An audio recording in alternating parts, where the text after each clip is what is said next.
I hope you've enjoyed this family restaurant's cuisine and that you were able to satisfy the animal part of your nature, your composite nature. Now we're going to feed your soul.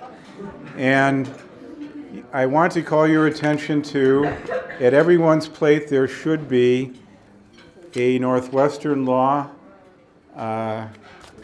document. And if you read it, this document was used recently in the Illinois General Assembly to stop an initiative which would have made a 3-year mandatory minimum for gun possession. And 2 of the signatories to this petition, which was very effective, are here in the room, and I'd ask them to stand, except one just went for a break. So I'll delay that. But a few of the people who were instrumental in putting this together are here, and I'd ask them to stand. Would Dominique Nong and Stephanie Coleman stand? These 2 ladies are from Northwestern, the Bloom Clinic, and they helped put this document together, and I'd like them to be acknowledged.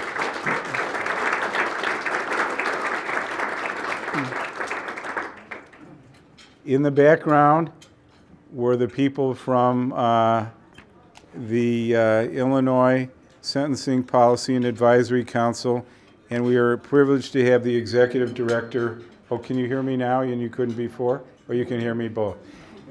The executive director here, Kathy Saltmarsh, doesn't want to stand. She wants to just wave at you. There she is. And her director of research, Nate Inglis Steinfeld, is here. Would you raise your hand? Okay.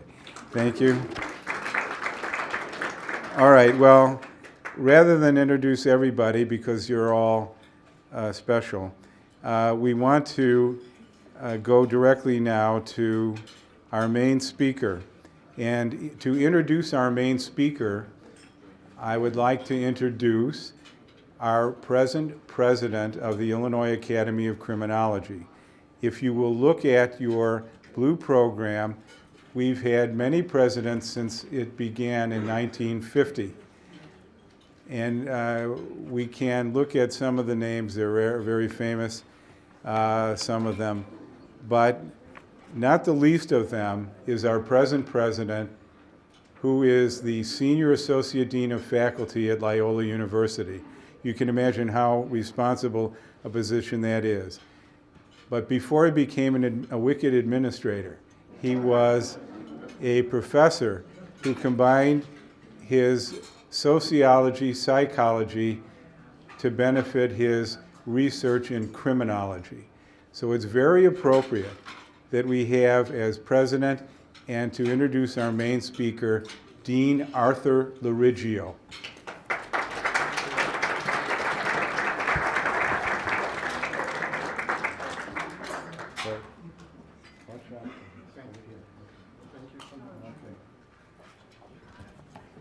Thank you for your kind introduction, Mr. Mogul. Can you hear me back there? It's okay? Thank you. With great honor and respect, I introduce tonight's guest speaker, Dr. Daniel S. Nagin of Carnegie Mellon University. A 3-time alumnus of Carnegie Mellon with a Bachelor of Science degree in Administrative and Managerial Sciences, a Master of Science degree in Industrial Administration, and a doctoral degree in Urban and Public Affairs, Dr. Nagin is the Teresa and H. John Heinz III University Professor of Public Policy and Statistics and has served as Heinz College's Associate Dean of Faculty.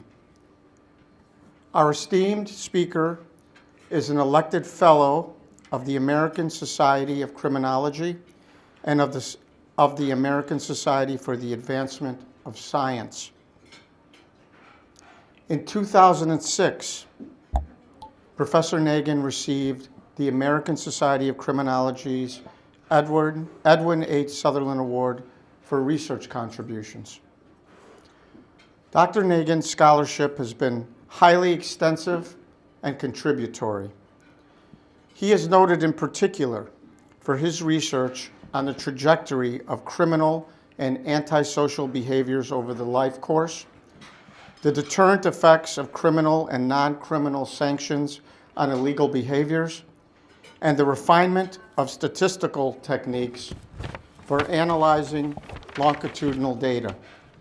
His seminal book, Group-Based Modeling of Development, has revolutionized the conduct of research in the field of life course development. Furthermore, Dr. Nagin's scholarship on the death penalty has been incisive, and his research on mandatory minimum sentences has argued against sentencing severity in favor of more effective policing. Most recently, Dr. Nagin was awarded the highly prestigious International 2014 Stockholm Prize in Criminology that highlights the work of investigators who contribute to significant developments in criminological research. According to the Stockholm University website, Dr. Nagin is a leading theorist of the deterrent effects of criminal sanctions. He has led to the development of evidence showing that imprisoning offenders generally fails to reduce repeat offending and more often may increase crime rates relative to community corrections options. Please join me in welcoming our speaker, Dr. Daniel S. Nagin.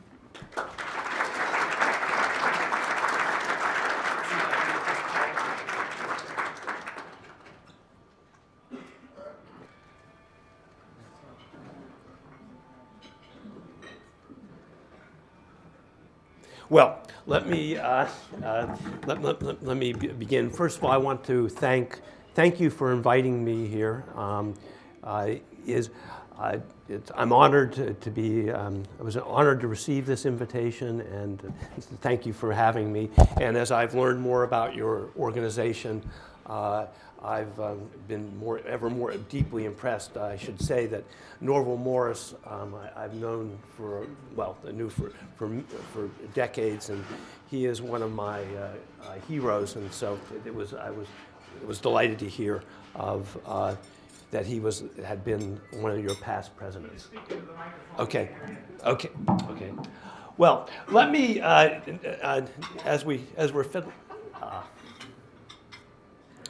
as you can see, I'm technologically challenged. This is a graph of the U.S. the imprisonment rate in the United States, which I'm sure many of you are familiar with, but it bears repeating.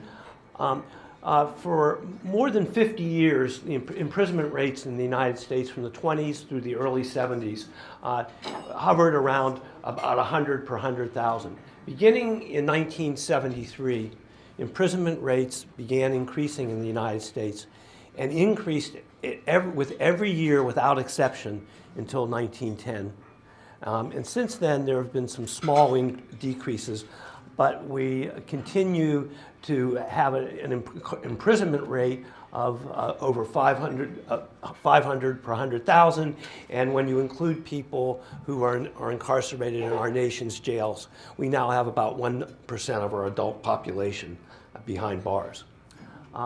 This is a similar graph for the state of Illinois, and what you'll see here is that Illinois followed the national trend, and from the increase in the incarceration rate in Illinois started back in the 1970s, but these data show that from 1980 to 2000, it steadily increased every year, almost every year thereafter.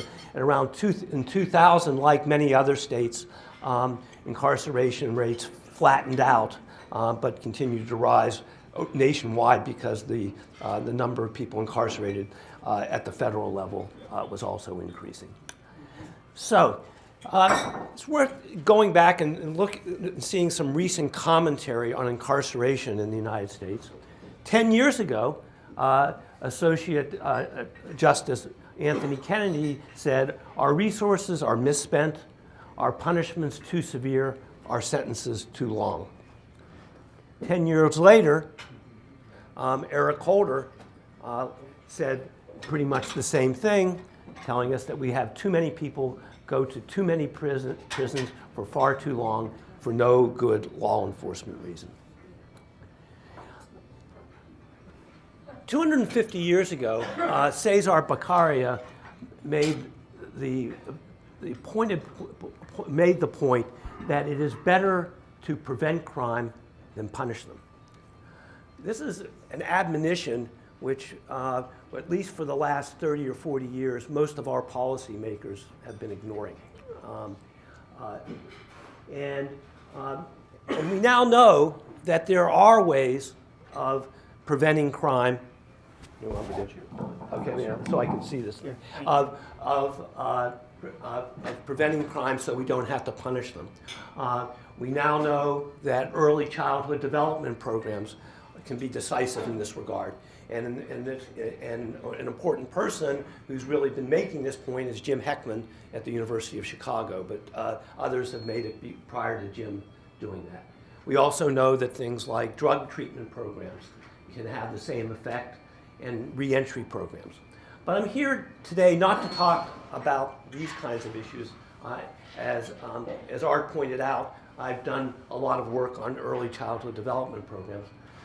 But I want to address a more specific question of can we prevent both crime and imprisonment by better spending the resources that we commit to the criminal justice system? And currently, as a country, we spend over $230 billion a year in the criminal justice system. And there's an allocation of it. About $75 billion goes to corrections, and about $105 billion to policing, and the rest to the running of the courts. And so, in this talk, tonight I want to talk about the work I've done on the question of can we spend this money in a better way? And in fact, in 2009, I wrote an essay with Stephen Durloff, who's an economist at the University of Wisconsin, and the title of the essay was "Imprisonment and Crime Can Both Be Reduced." And our answer to that question was yes, they can be reduced, both be reduced. But it's going to require an abandoning of severity-based sanction policies in favor of policies making more effective use of police. And so in particular, we argue that there should be a shift of resources from corrections to policing, and in an era now of declining budgets for all things, including the running of the criminal justice system, that in this era, that the police should get a bigger share policing should get a bigger share of a smaller pie. So, let me make just a couple of comments about imprisonment and crime prevention. Raise the microphone closer. Sorry, okay. And Daniel, that microphone too. That, okay. Stay So, over there. okay, I'll stay over there. Is about the different ways in which imprisonment can prevent crime, because it's central to some of the arguments that Stephen and I have advanced, and I've advanced since then on my own. And one, it's important to draw a distinction between general deterrence, which is about the effect of the threat of punishment on crime, and what criminologists call specific deterrence. And this is an important distinction because what criminologists call specific deterrence is something that comes in the aftermath of the failure of general deterrence, because it's about the impact of the experience of punishment on reoffending subsequently, and that can only happen if the person was initially not deterred. At the same time that Stephen and I wrote this essay on imprisonment and crime, I wrote another essay with Frank Cullen and Cheryl Johnson of the University of Cincinnati, in which we did a review of the evidence on specific deterrence, which we titled Imprisonment and Reoffending. And the conclusion of that review, which appeared in Crime and Justice, which Mike Tonry is a protege of Norval edits, was first of all that the research on this question of how the experience of imprisonment on reoffending, that it was generally not of very good quality, but that nearly all of it has concluded that there's either no effect or a criminogenic effect of the effect of actually experiencing punishment. And then this is, I think, an important quote from our essay, is that while we concluded that the evidence was not sufficiently firm to guide policy, it does call into question wild claims that imprisonment has some strong specific deterrent effect. That there's no evidence that the experience of imprisonment having a chastening effect on reoffending. And then finally, another way that imprisonment might affect reduced crime rate is through incapacitation. And I would argue that for the last 30 to 40 years, that our nation's policy of sending more and more people to prison and warehousing them there has been basically driven by this idea that somehow that we can reduce crime effectively by incapacitation. And it's important to draw a distinction between policies that are simply incapacitating people, locking them up and keeping them away from society, and there's an important difference between deterrence and incapacitation. Because crime control by incapacitation necessarily requires larger prison populations. So you're reducing crime by sending ever more people to prison. Whereas crime control by deterrence offers the prospect of lower crime rates and lower imprisonment rates, because if crime is prevented by deterrence, then there is nobody to punish. And I just remind you to remember the admonition of Cesar Beccaria that it's better to prevent crime than punish them. So two key ideas that in fact go back also to Cesar Beccaria and Jeremy Bentham are concepts of deterrence are the severity of punishment, and in the context of prison that means we're referring to sentence length, and also to the certainty of punishment, and in the context of imprisonment we're talking therefore about the probability of imprisonment. And there have been two types of studies of the effect of imprisonment on crime, which I have reviewed. One are regression-based studies that relate the imprisonment rate to the crime rate. And the other are policy evaluations of sentencing severity. As it turns out, is the first type of study has, to my mind, received far too much attention, and far less attention has been given to what the policy evaluation studies have shown on sentencing severity. This is, I'm going to, in the interest of time, I'm going to run past the talk. I'm not going to go off on why I think these studies of imprisonment rates and crime rates are not useful for answering any, are not helpful in answering any useful question. Instead, I want to talk about studies of sentencing severity and what they've concluded. And the studies of sentencing severity have addressed such questions as, does the California 3 strikes law deter crime? Does the threat of harsher penalties once you reach the age of majority, juveniles, when juveniles go from being juveniles to adults, does that affect their offending rate? Do interventions like Project Exile, which threaten more severe penalties for weapons violence, do they deter?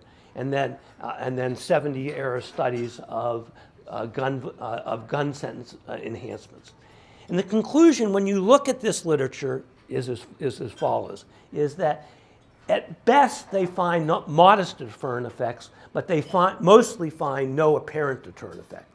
And so the conclusion of this study is that increasing what we have of already, the United States already has far longer sentences than any other country in the Western world, that increasing these sentences does not have any material deterrent effect. I'll just make a couple of important side comments on the issue of lengthy prison sentences and incapacitation. First of all, it's important for us to recognize, and I think people in this room know, that high-rate offenders are a very small fraction of the total offender population.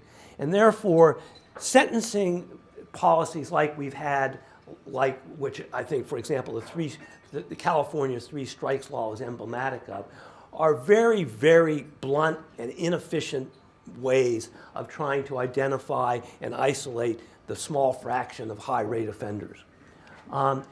Another important point is that we know is that age is the best cure for crime. And what our sentencing policies have done over the last 30 years, which increasingly rely on sending more people to prison for very long times, is that we're turning our prisons into old age homes. So let me move now to another topic that has been part of this, the topic of police and deterrence, is that there is very good evidence that large changes in police numbers affect crime rates. That is, large downward reductions in police numbers presence result in increased crime, whereas large increases in police presence reduces crime. To me, this is not particularly surprising. An example of the latter is, just quickly, so you have a sense of the studies that have been done here, is that during high terror alerts, the number of police on the mall, National Mall, are routinely doubled.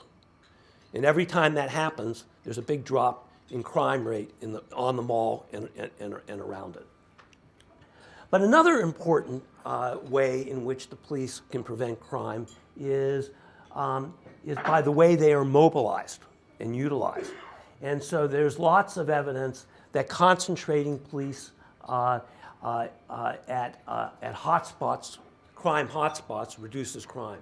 That is one of the most important empirical regularities that Larry Sherman and colleagues identified more than 20 years ago, that even in high crime rate neighborhoods, the crime tends to be concentrated at a few small locations, like problem bars and so forth, and that by focusing police presence at those locations, you can prevent crime.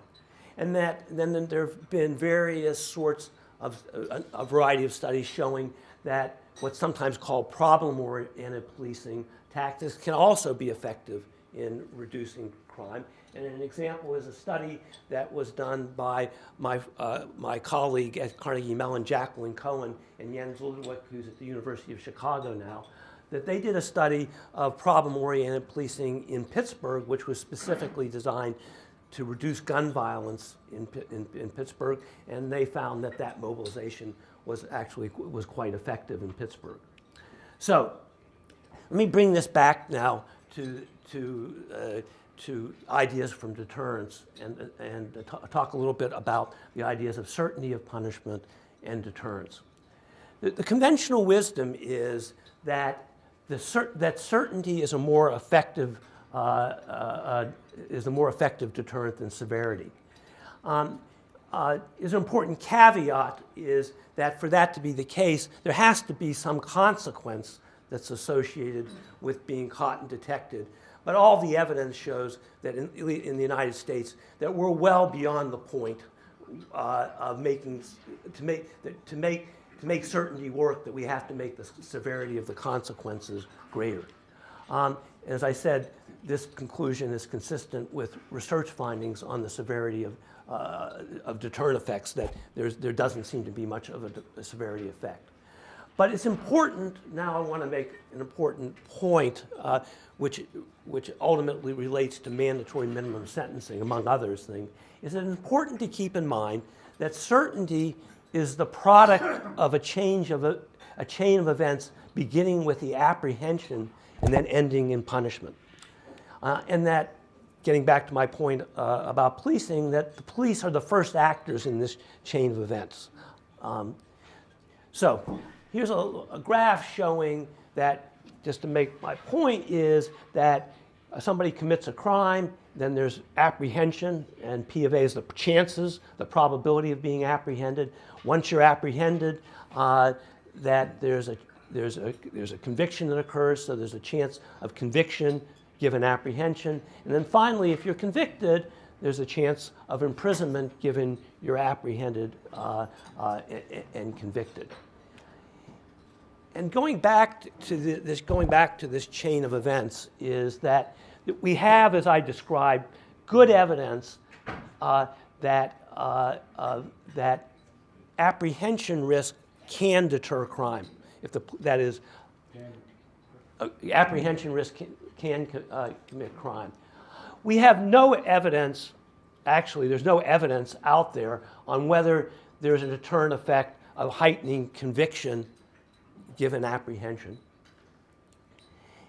And finally, if we ask the question, is there a deterrent effect of imprisonment, of increasing imprisonment given apprehension and conviction, is the evidence simply doesn't support that increasing that risk, for example, via mandatory minimums, has a deterrent effect. And I think part of the problem, the reason is, particularly if you've once committed a serious crime, like a felony, the chances of imprisonment given conviction are already very high. And it's also very distant. And so, as I said, there's only good evidence of the deterrent effect of the certainty of apprehension. And there's no substantial evidence of the deterrent effect of mandating harsh sanctions post-apprehension. And thus, an important point in a recent essay, another crime and justice essay I wrote for Mike Connery, is that about this certainty principle. It is that it is the certainty of apprehension, not the certainty of imprisonment, that is the effective deterrent. I was just wondering, is there anything that's been done to look at maybe different crimes? Is this the same regardless of the type of crime? Can you repeat the question? The question was, is this independent of crime type? Which are you referring to, the certainty of apprehension? Yeah, each of those factors. You know, Well, what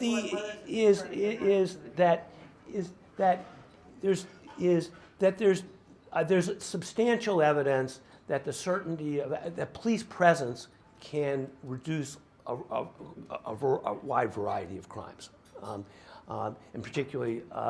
And the issues that the studies that have been done of the certainty of severity of punishment are of the sorts that I listed before.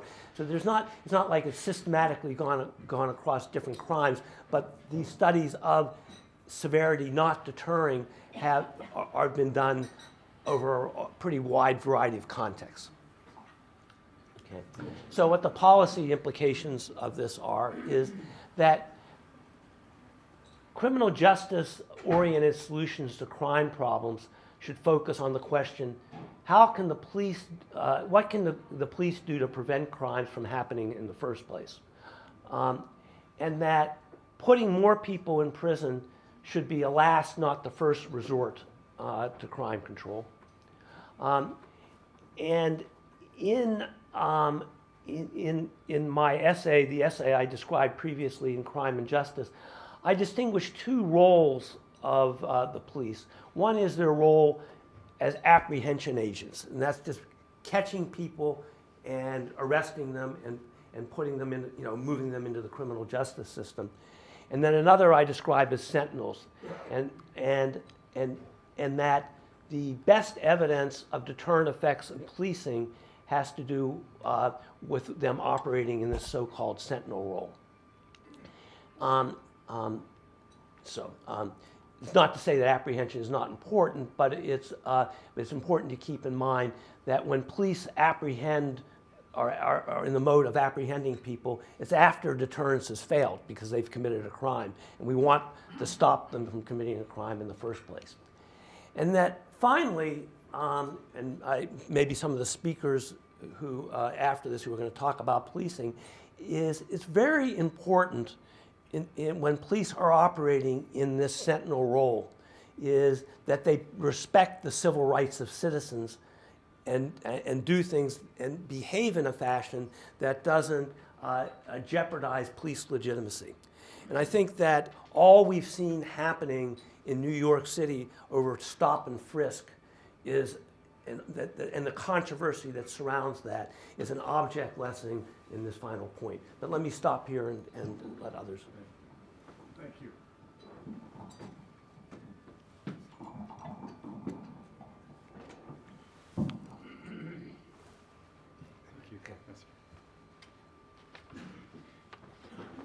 Well, that in layman's terms is the distillate, prevention, not punishment, and we were privileged to hear it. We're going to have two very brief commentators on Professor Nagin's remarks. The first, as you see in the program, is John Mackey. He's the executive director of the John Howard Association, despite his relative youth. And if you look at our program, which is in front of you, our academy, this group of mixing academics and practitioners, police chiefs and probation officers and so on, we have a history involving the John Howard Association. If you look at 1958, at the list of past presidents, it includes Eugene Siemens. That's a famous name in penology. And then if you go down the list, in the 70s, there was 1972, one of our past presidents was Charles Kehoe, was assistant executive director of the John Howard Association. The John Howard Association is a prison watchdog group. I believe they've been appointed by the federal court to monitor the Illinois prisons. And if you look at 1977, one of our past presidents was Michael Mahoney, who was also the director of the John Howard Association. So with that in mind, I'd like to present for a few brief comments on Professor Nagin's remarks, John Mackey, Executive Director of the John Howard Association.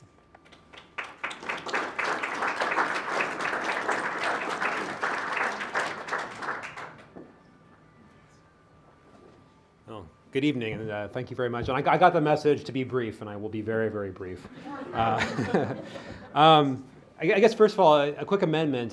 So the John Howard Association is Illinois' only nonpartisan prison watchdog, but we have no mandate. It's purely an historical relationship and one that is sustained through working with everybody, from correctional officers, administrators, members of the executive, legislators. And really, I think that is a limitation in some sense because we can't make anyone do anything, but it's also a powerful source of our ability to affect change because we have to talk to everybody. We have to work with everyone in the system. And I think in doing that, we're able to see things and learn things that are otherwise maybe hidden from view. I was going to say, you also, in your remarks, you left out one really important board member of John Howard, or a former board member that Professor Nagin mentioned in his remarks, and that's Norval Morris. And Norval Morris is someone who I had never had the chance to meet, unfortunately. Of course, I read his work in law school, brothel boy. But especially in this last year, as the city of Chicago pushed for mandatory minimum sentencing, I found myself increasingly going back to Norval Morris, not just for his insights, but I think his kind of moral vision of what the justice system should be. And I think that's the kind of thing that we lack today.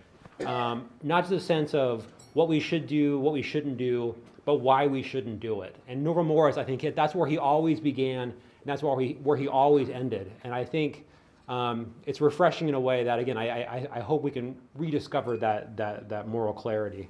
And I guess I just have two brief comments, thinking about Professor Nagin's talks, and especially this last year where, again, the city of Chicago pushed so hard for mandatory minimum sentencing. From my perspective, a kind of vestige of the past that I think as a country we are moving away from. One is just how, which I'm continually struck by, how dominated our work is, the criminal justice work is in the field by kind of fantasy, magical thinking, driven by fantasies and magical thinking. And I don't say that to be critical or diminish the power of fantasy, magical thinking, because I think it's something we're all suspect to. When we're afraid, when we have problems we don't know how to solve, we resort to I think primitive fantasies that we, in our better moments, know are not true. But these fantasies have a grip on us. The fantasies like, a prison cell can make someone who's committed a crime a better citizen. Fantasies that if you increase penalties, you can cure crime. Again, these are powerful fantasies, and I wish they were true. We would never have crime if they were true. But the problem is when circumstances engage these fantasies, I think when as a people we feel afraid, when we don't know the answer to problems like high rates of gun violence, they lock us into solutions that don't work. And unfortunately, and this pits reason against fear and other sorts of things. And unfortunately and fortunately, the only way you can win that battle is through more reason. And this is the real value of people like Professor Nagin, and I would say in here people like Dave Olson, who arm advocacy, arm citizens with reason and rational arguments, people who can stand back from the politics of what's going on, that often drives this stuff as well, and are able to say, this works, this doesn't work. And maybe here we don't fully know what's going on, but this is what we know. And I think the more we can rely upon rational argument through evidence, we're never going to have a perfect system. Such a system does not exist. That too is a fantasy, but we can have a better system, and certainly a more cost-effective system. And again, that's where I would say, I've been engaged for the last year on this mandatory minimum thing. I think it's not over, but it's taking a new direction. But the work of Professor Nagin and his colleagues were absolutely instrumental to informing the debate. And with that, I have another quick remark, and then I'll stop talking. So we talk about the role, so I feel like one of the frustrating things about the push for mandatory minimums in Chicago is that it comes on the heels of bringing in a superintendent of police who was supposed to bring these things to Chicago, right? This is Gary McCarthy, a man who I have a lot of respect for, who represents and is supposed to represent the very best of 21st century policing. And yet at the same time, we bring this person in to institute this 21st century policing, and we go back to the 1980s and kind of criminal sentencing. And that was very frustrating. But I feel like New York City and the promise of New York City and the kind of massive reductions we've seen in the use of jails and prisons in New York City and New York, that's the standard, right? That's what we're all looking for. And I remember talking to another criminologist not too long ago about this, Mark Kleiman from UCLA, who I think many of you probably know. And I was talking about this, and he said something that has stuck with me. Because I said, how do we get to New York City, Mark? How do you think? And he says, John, New York City's not so magical. All they did was trade one form of correctional control for another. And I don't know what that means and what's preferable. But I think it's something we should all think about, as I think we're clearly wanting to move in the direction of New York City, and we should all think about what that means for our citizens and our police and our justice system. Thank you.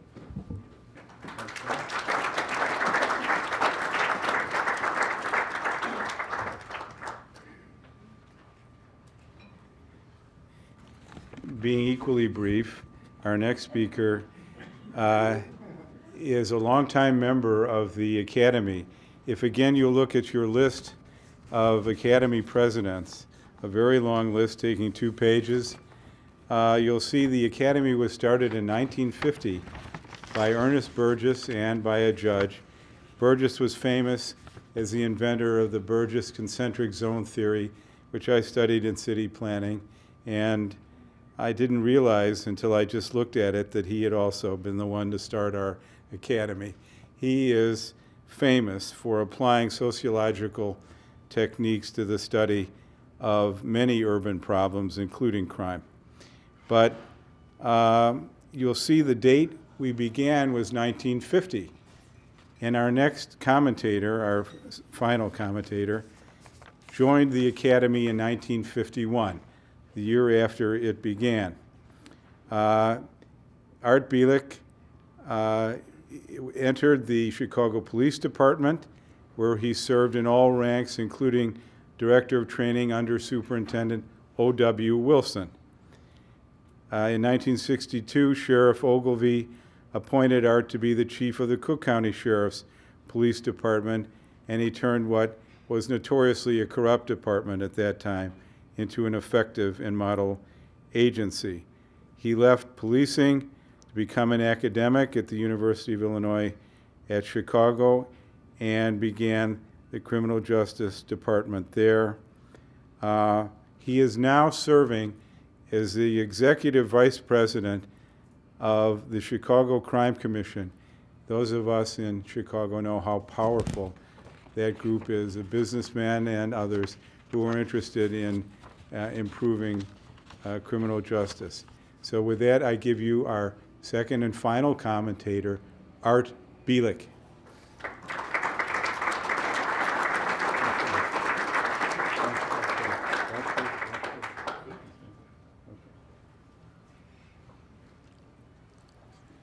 Good evening.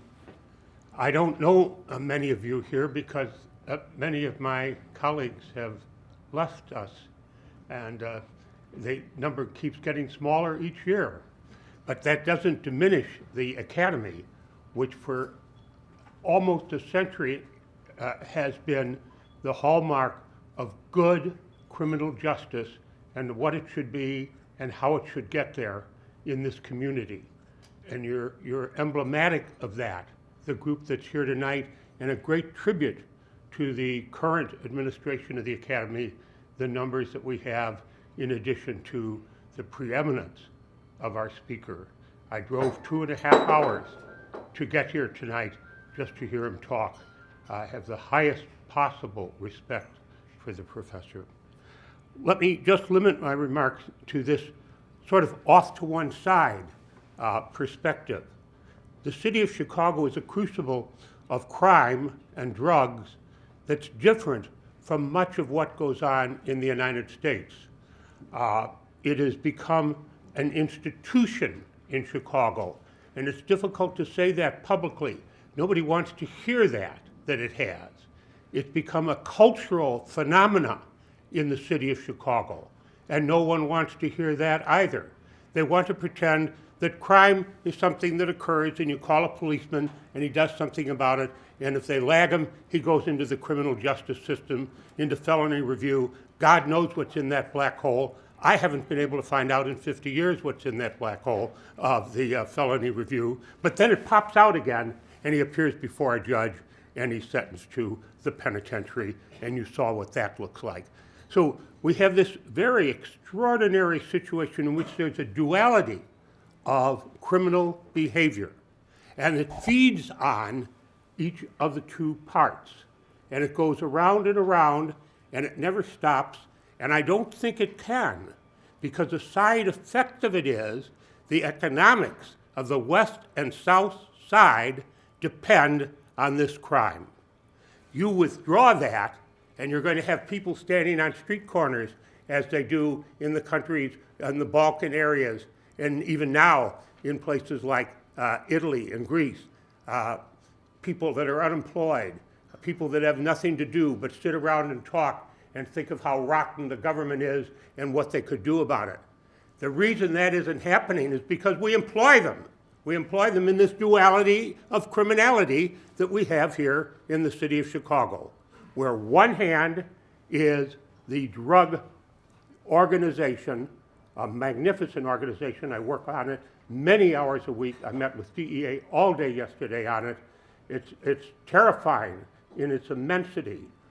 Millions and millions and millions of dollars a year change hands on the west and south sides of Chicago in the drug industry. It's almost hard to imagine it. And then it goes back down to the cartels in South America, where the Crime Commission named El Chapo Guzman as its second public enemy #1 in the history of the city of Chicago, and probably the greatest influence on crime in Chicago right now. So we've got the drug industry over here on one side, and the drug organization providing drugs of all types to all kinds of people. And on the other side, we have the drug user, the addict, committing crime in order to have funds to purchase the drugs. And it goes around and around and around, and in my lifetime, it has never stopped. And I'm not sure what could be done to make it stop. So it's a very extraordinary situation as I see it, and it's somewhat different from where Wichita, Kansas, where O.W. Wilson came from.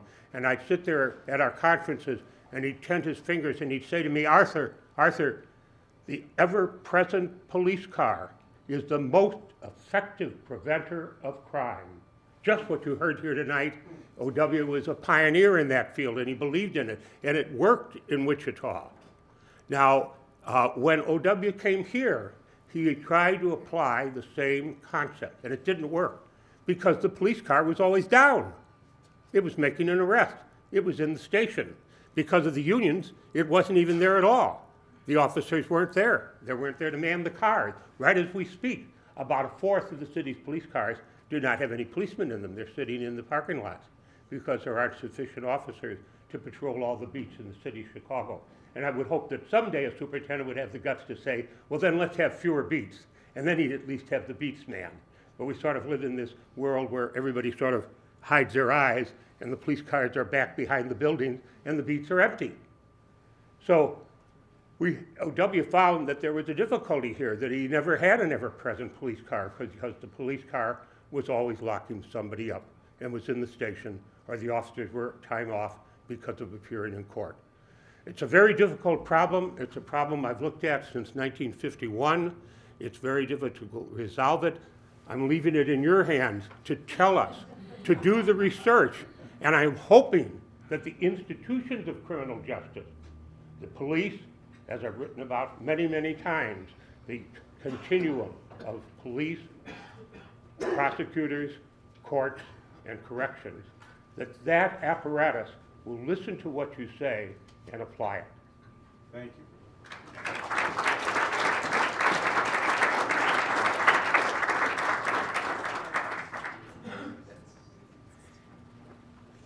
Well, I guess one lesson is we have to hire more police. We had a program that Mickey Lombardo, one of our presidents who couldn't be here tonight from Loyola, we had a program at Loyola last year on police manpower. And it is a problem. Several of you know that 500 officers, I think, were taken off tactical units and put into the districts. And perhaps we should heed what has been said here today about policing being more important as a deterrent than punishment. Now, you have heard about the various past presidents of the Academy, which I keep referring to you to look at. We are an interesting mixture, I think, of academics and practical people. I would like to start to recognize, before we go into the final round, and that is recognize a few of the people from the Academy that need to be recognized. I've introduced Matt Rodriguez, who was the superintendent of police, who is the vice president of the Academy this year. I would also like to introduce John Gemolo, who is a legend in the Chicago police history. He was the first deputy at the troubled times in this city, which were seen all over the world. We're very honored, John, that you came with your wife, Candace, who's an attorney, and I believe they're here to help honor Mary, who you will hear about shortly. But we're honored to have you here, John. Thank you for coming. Would you raise your hand, please? That's John Gemolo.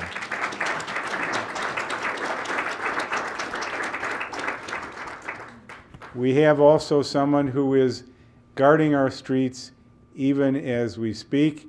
He came in late, and so he didn't get his dinner, but I would like to recognize him. Captain Battridge. There are only a few captains in the Chicago Police Department. He has a battalion under his command. Captain Battridge, that handsome fellow there, is a graduate of the FBI Training Academy. He is in charge of the criminal justice program at Wright. It isn't enough that he's a captain in the police department. He also teaches at John Marshall. So I feel safer at night knowing that Captain Batchers is on duty. Now, I think what we should do is go, before we recognize any more who are here, to the final part of our program, which is to honor two of our past presidents who are here with us. And to do that, first is a former president of the Academy, the dean of the Jane Addams College of Social Work, Dean Creasy Finney Hairston. Dean Hairston.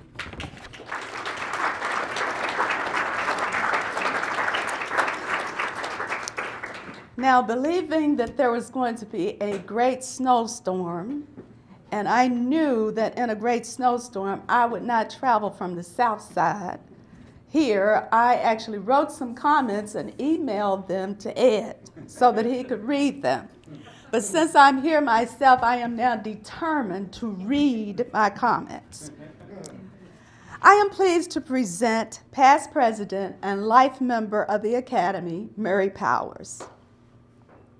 Mary is, first of all, a wonderful mother and grandmother who raised, along with her husband Bill, 4 children, some of whom are here this evening. Mary's family, raise your hands.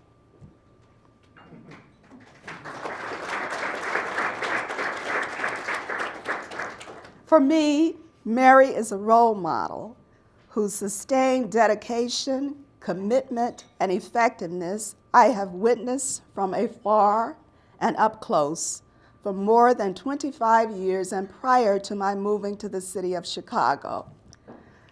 I first met Mary at a national meeting of Church Action for Safe and Just Communities, and then I later saw her at national gatherings of the Interreligious Task Force on Criminal Justice. For those of you who know Mary, her participation in those groups, it probably comes as no surprise to you. Mary is widely known for her leadership in Citizens Alert, a small, primarily volunteer organization that has been at the forefront of police accountability and reform in the city of Chicago for over 40 years. She and the organization have addressed thorny and contentious issues with integrity, courage, caring, and factual information. In so doing, they have not only been effective in bringing about social change, but have also garnered the respect of diverse publics, including police superintendents, beat officers, judges, civic leaders, community advocates, families, and victims of police abuse and torture. The Academy recognized Mary for outstanding contributions to the field of criminal justice in the early 2000s and bestowed upon her the Ann O'Brien Stevens Award. Among her most recent awards are the 2012 Elizabeth Benson Award from the Wellington Church and the first ever Jane Addams Center for Social Policy and Research Justice Advocates Award. The latter award, shared with Gladys Lewis, another leader in Citizens Alert, was presented in November 2012. The same energy, vision, and commitment that Mary has displayed at Citizens Alert has been evident at the Academy. In addition to serving as president in 2003 and 2004, Mary is an active member of the Academy Board. During her membership, she has had key roles in initiating and planning important educational programs and carrying on activities to sustain the vitality of the organization. Of special note is her role as the moderator at the Academy's highly successful forum on the Special Prosecutor's Report on Chicago Police Torture, and her membership on the Committee on Nominations and Elections. I would be remiss, however, maybe I can stop reading, but I won't, if I did not tell you about one of her most important leadership tasks, and one that even Mary may have forgotten. In 2004, as president, she led the Academy in carrying out work that most organizations eventually undertake, though few want to willingly do so, and even fewer want to lead: the revision of the organization bylaws. A belated congratulations, Mary. They said it could not be done, but we did it. With honor, I present my colleague and a true drum major for justice, Mary Powers.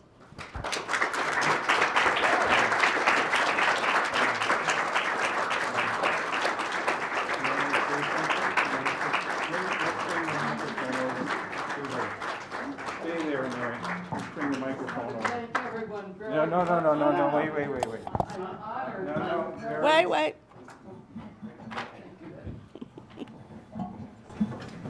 I'd like to thank everyone very much for coming. I'm really honored by your presence. I'm thrilled to see John, Gemolo, and Candy again. It's been too long. I have a special Academy association with them because John nominated me many years ago with nominating me for the Ann Stevens Award, which really activated me to get involved in the Academy again. I'd been way back in Ed Trumanhauser's time, had joined the Academy, was not terribly active, though I was interested and overcommitted to other things.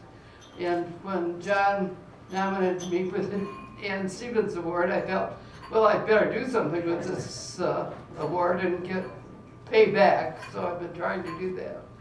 I just had one other little thing I wanted to share, and that is when the last time I saw Norval Morris I was just becoming president of the Academy, and Norval said, I'm really pleased to see you becoming more active in the Academy, which thrilled me no end, because I'd known in a collegial sort of way through Chicago Police Board meetings. I had known Norval for many years, and we interacted on a monthly basis there. And I was so pleased to have him, whom we all had admired so much, say he thought it was good that I was becoming involved. And it's just been a thrilling experience. I think of that so often.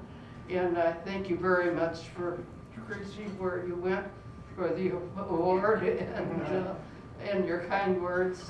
And thank you all for coming.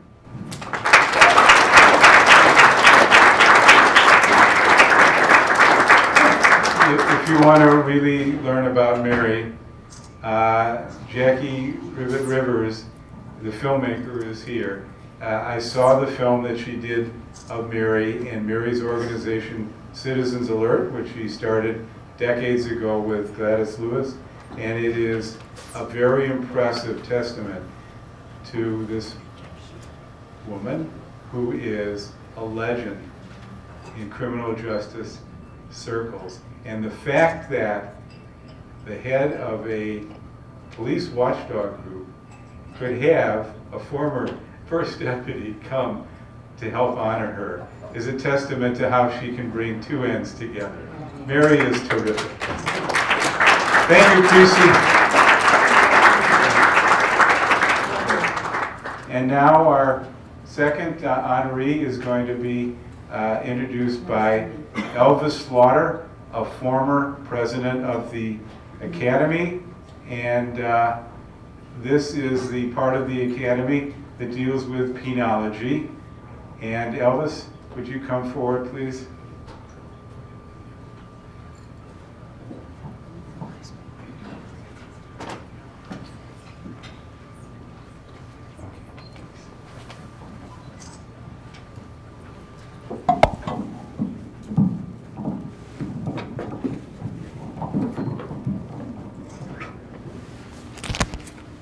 Can we first give Ed and Mogul a hand for putting this together?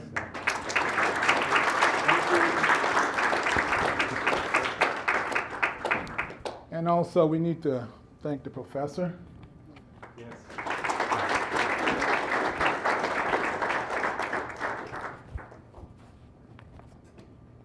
I'd like to say welcome to the Illinois Academy of Criminology.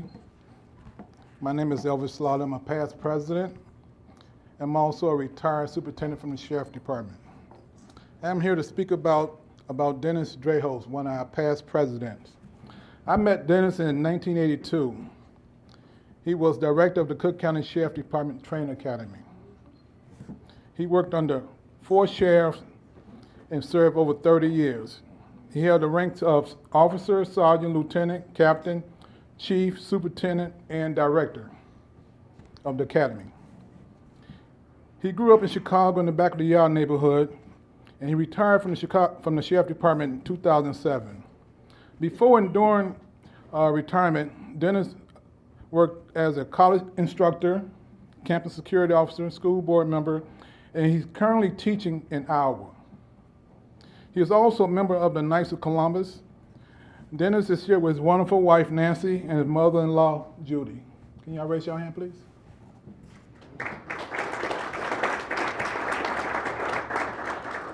From my experience with Dennis, he reminds me a little of Nelson Mandela. He doesn't look like him,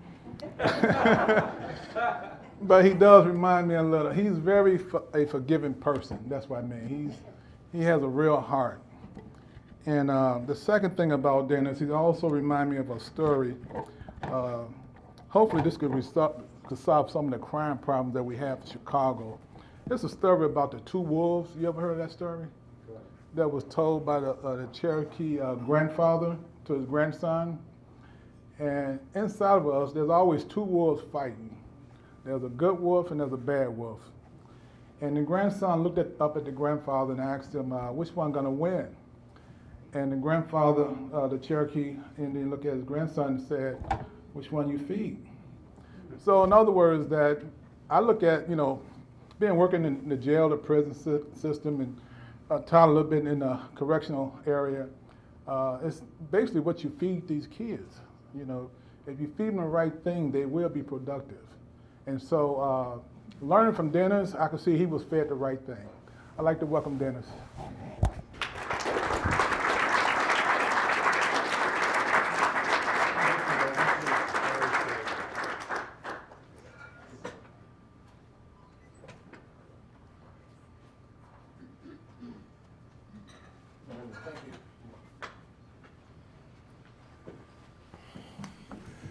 Thanks, everybody.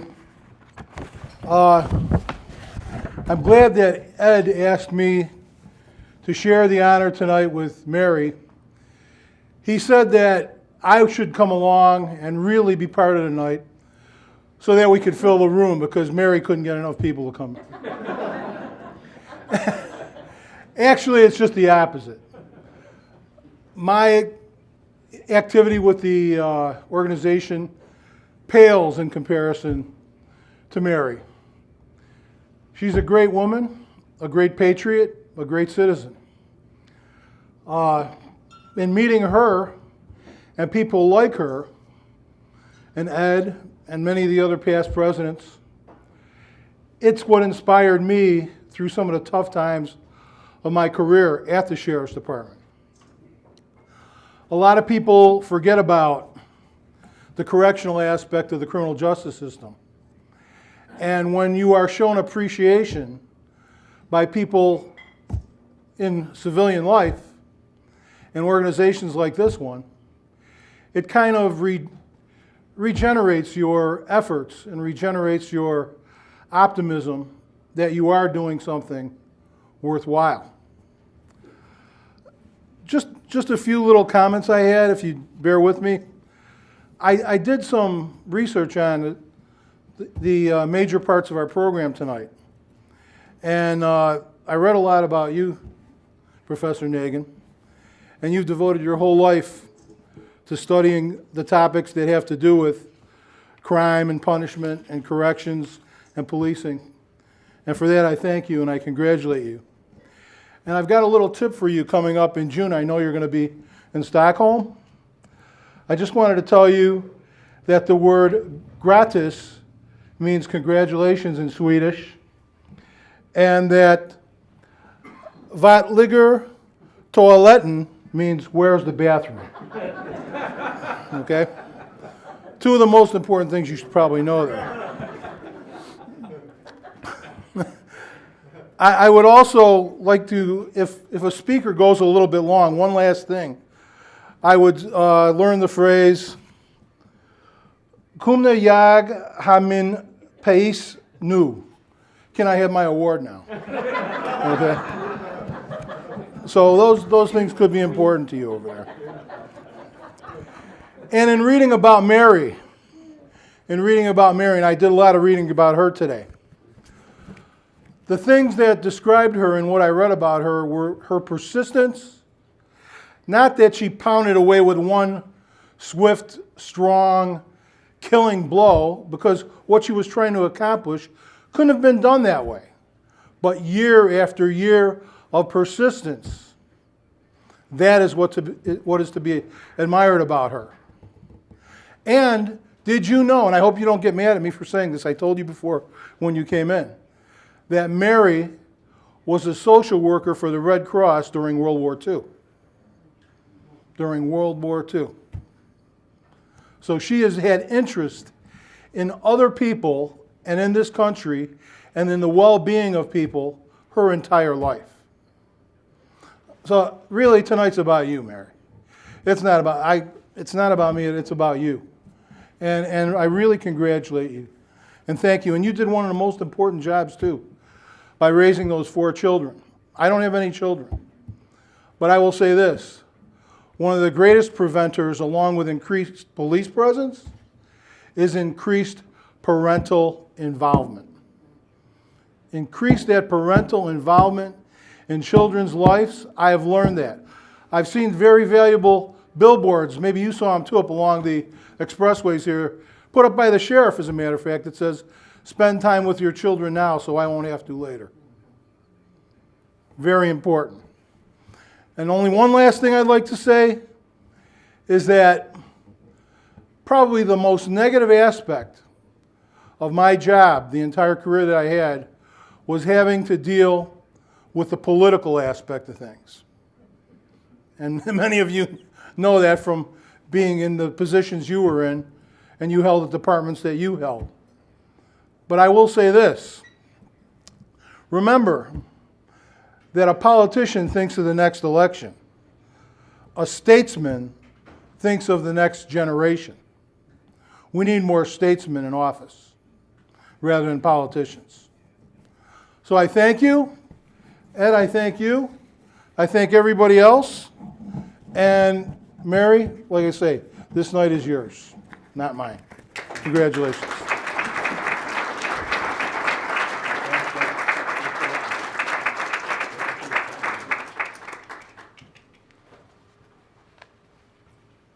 After Dennis finished his term as the sheriff, he got out of Chicago, Cook County, out of the state of Illinois. He lives in Wisconsin. And I always told him it would be a cold day before he returned here.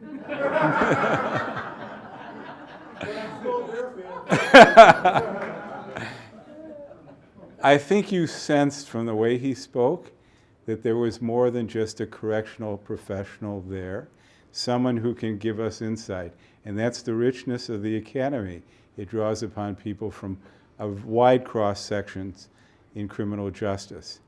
I do want to recognize just a few people. We have with us Patricia Rangel from the Puerto Rican Bar Association. I was at the Chicago Bar when Patricia received the Vanguard Award for people who represent minority ethnicities. Patricia, would you please stand? Oh, I know she doesn't want to, but that's... Okay.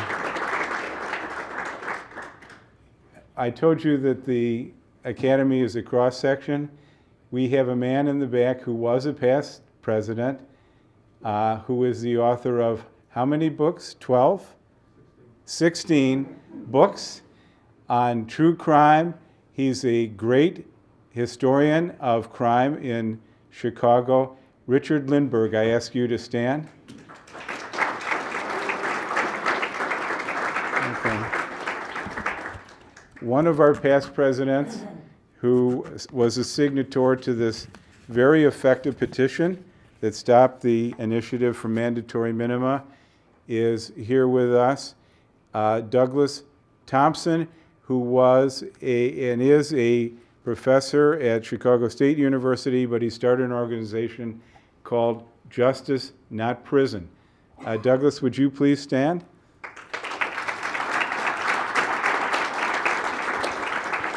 Another signatory to this petition is the professor of criminal justice and the director of the graduate program at Loyola of Criminal Justice, David Olson. David, would you please stand?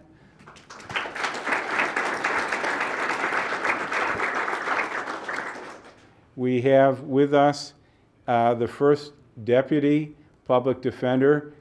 I don't need to tell those of you who are aware of criminal justice in Cook County how many thousands, maybe tens of thousands of people the Public Defender's Office represents. Patrick Reardon, would you please stand?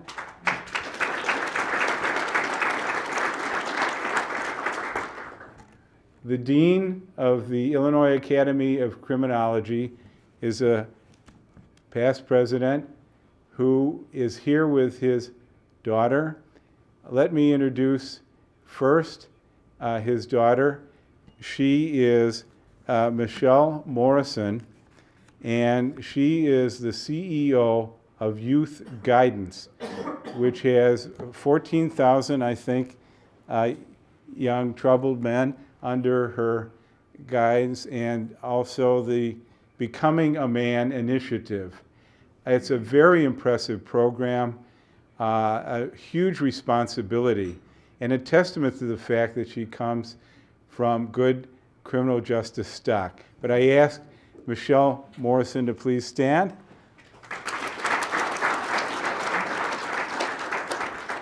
When I first joined the Academy, there was always a hand up at the end of every speech, always ready, willing, and able to needle, heckle, and demean the speaker. I think he didn't do that tonight because his daughter is sitting next to him. But I hope he can do this. Also from Wisconsin, but always willing to return for a meeting. Would you please stand, Cy Adler? To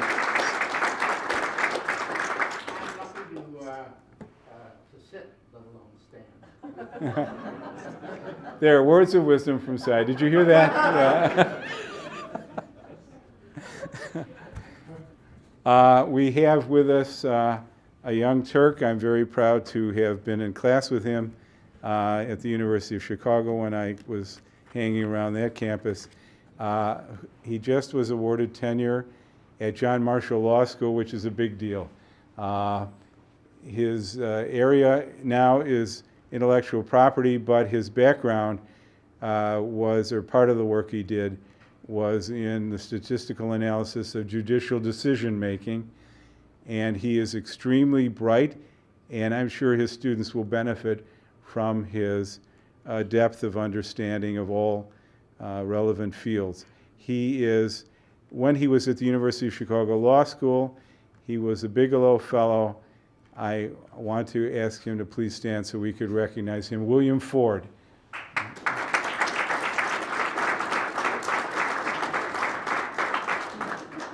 From Wright College, we have the video meister and his wife, Woody Woderitz. Would you please stand, and Judy?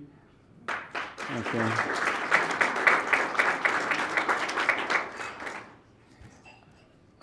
One of our active Academy participants is a former Chicago policeman.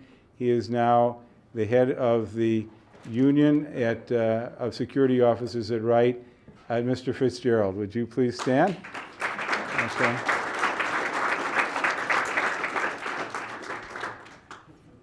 Richard Converse is here, and he was very active in the Illinois campaign against the death penalty. Would you please, Richard Conser.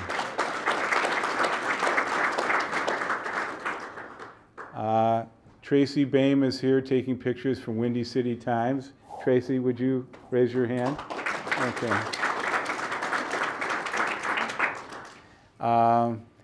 Would the students from Wright College please stand so we can throw things at you? Okay. Okay. Those are Captain Battridge's students. They must like him. So, my former law partner, Michael Robbins, stand. What the hell? Go ahead, Mike, stand. Okay. I'm the godfather of his first child. And I know I'm missing people. I'm sorry to do this, but I couldn't. I'm so glad to be among you and that you all came out on such a viciously cold night. Some of you will not be able to start your cars. And that's what you get. So anyway, we welcome your participation. It only costs $25 to join the Academy, and it's a ride that's worth it. I think that if you have any interest at all in criminal justice and improving the criminal justice system, you should think about joining. We did change the law with respect to prosecutors in the year 2000. On behalf of the Academy, I argued that it's the prosecutor's duty to seek justice, not merely to convict, the ABA standard, and the justices bought my argument. It became a law for prosecutors. Our last program before this one was at Loyola on the new prostitution court. You can't use the word prostitute anymore. You have to say sex worker, and it has proven that social science and social work may be an effective alternative. We had 111 prostitutes in the penitentiary system, a complete waste. It was a revolving door. They'd come out and go back to prostitution again. The chief judge of the criminal court, Judge Bielek, along with Art Lorigio, our present president, who's an eminence grise behind the scenes, tried the Wings Court. And we had a program at Loyola where Judge Higgins, who's in charge of that court, was talking about how she gives the young ladies in front of her a chance to get off the street. They give them support services, psych rehab, drug rehab, GED, help them get their kids back, housing, and so on.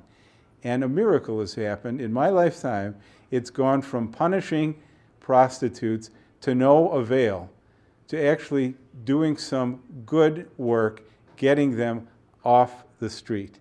So there is an application for social work solutions, and we see it happening in Cook County. I know that I've missed some people. I'm sorry if you feel neglected.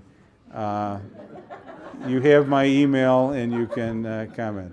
So I want to, again, this was tape recorded expertly by David Greer, our videographer, and I hope we can get Professor Nagin's speech up where people who couldn't be here can see it. And I want to thank you all for coming out on such a cold night, and we'll let you know about our next program. Please, if you want to be kept in the loop, leave your email address, at least, with the tall gentleman in the back. Okay? Thank you very much. Bye-bye.